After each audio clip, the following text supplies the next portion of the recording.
Oke, baik. Assalamualaikum warahmatullahi wabarakatuh.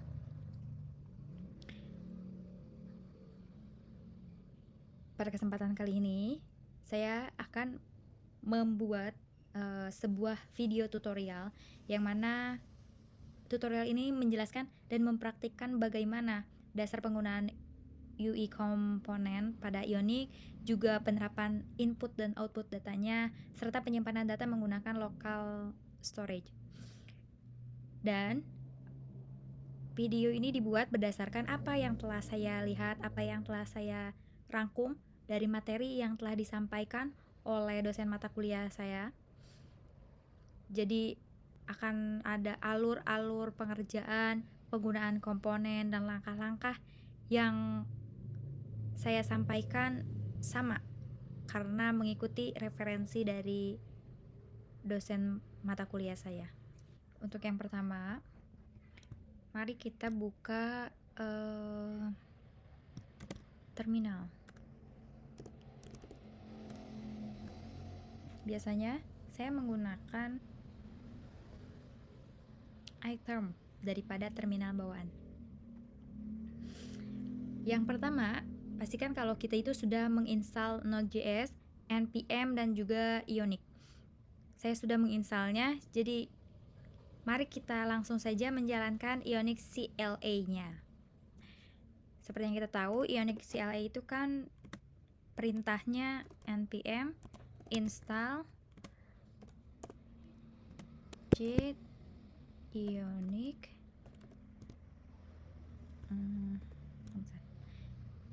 Ionic CLA.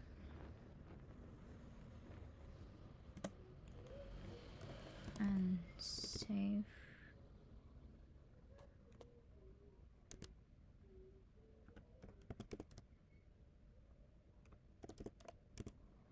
True.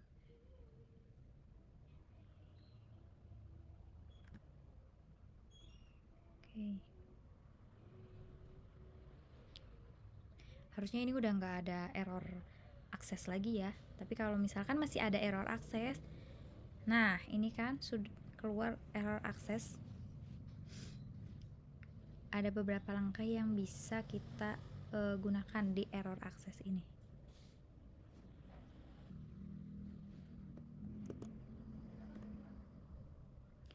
Selanjutnya, pastikan juga kalau kita itu memiliki akses penuh atas ini. Biasanya juga kita itu menggunakan sudo ya. Kalau tidak menggunakan sudo tidak bisa, berarti harus menggunakan sudo.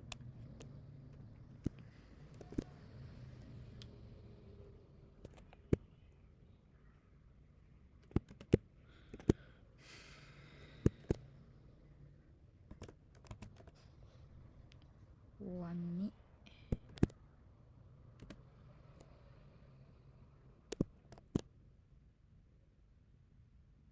slice nvm. Apakah sudah benar? Saya rasa ini sudah benar ya. Kita masukkan password. Oke. Sudah? Baik. Yang tadi yang pertama itu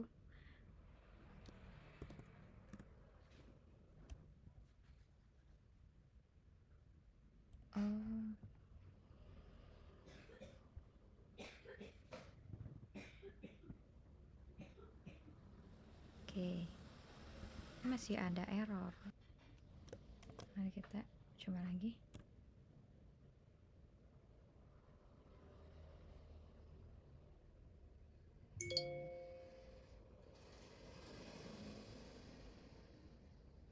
Aman.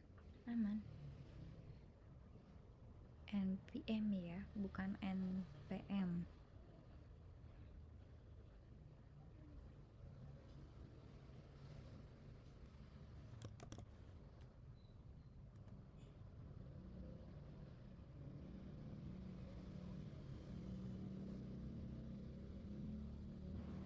Ini apakah bisa dia?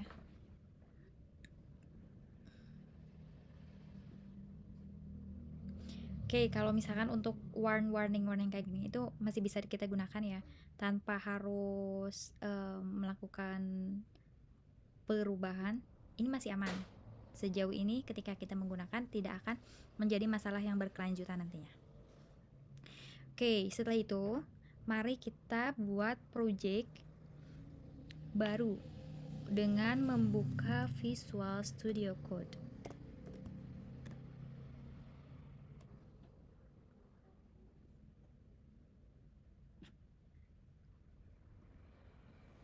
Diulang Visual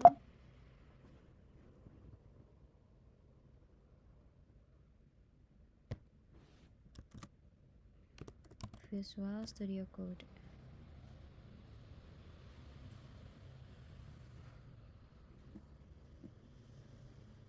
New terminal. Kita buka terminal baru. Nah, baik teman-teman. Di sini kan ada pilihan antara modul sama yang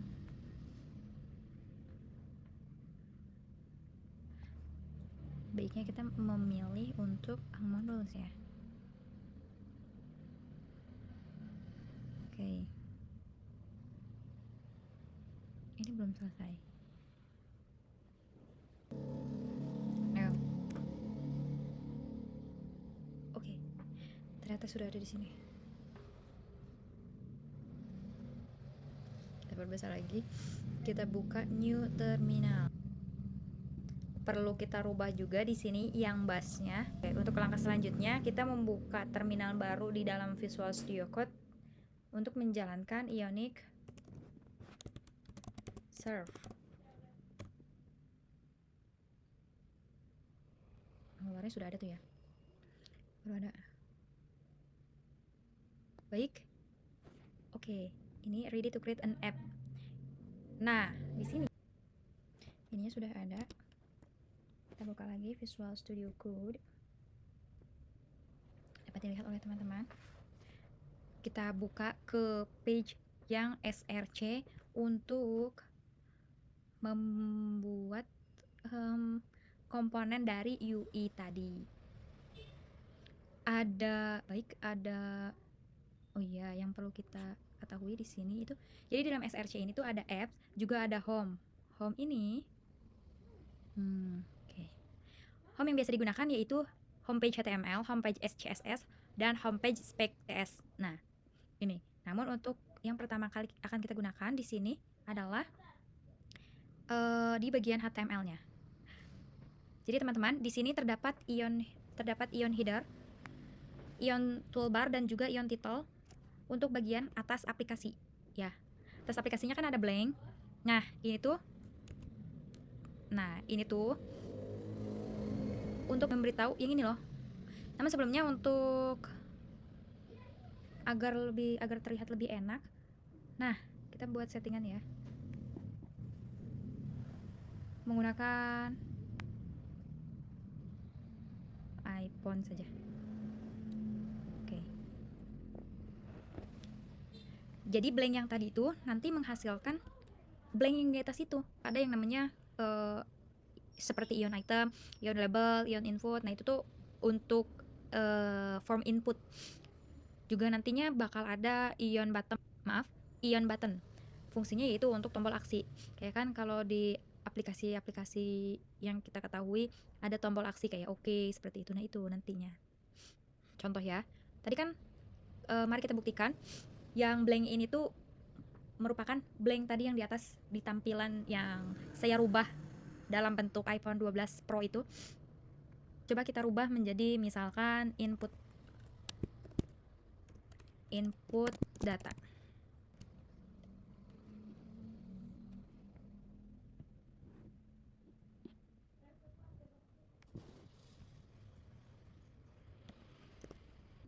Selain itu juga di sini ada homepage TS.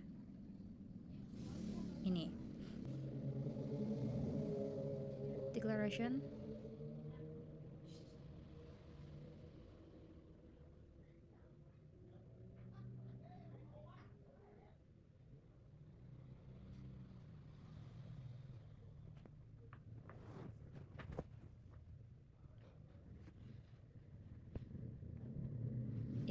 modul.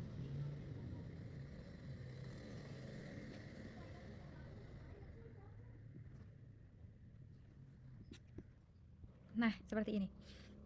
Ini udah ada kan Natasha. Misal. Klik simpan. Ini simpannya belum bisa digunakan ya. Oke, mungkin cukup sekian yang bisa saya sampaikan. Kurang lebihnya mohon maaf. Wassalamualaikum warahmatullahi wabarakatuh.